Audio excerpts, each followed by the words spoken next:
Hello everyone. In this video, I'll guide you through fixing a locked Payoneer account quickly and safely. First, try logging in and read the on-screen message because Payoneer usually explains why the account was locked.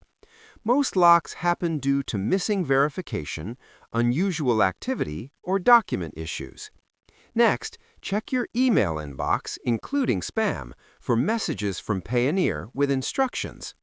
Now log in on the website, go to Settings or the Verification Center, and complete any pending requests, like uploading ID or proof of address. If everything looks complete and the account is still locked, contact Payoneer support through the Help Center and submit a ticket explaining the issue. Include clear details and screenshots if possible.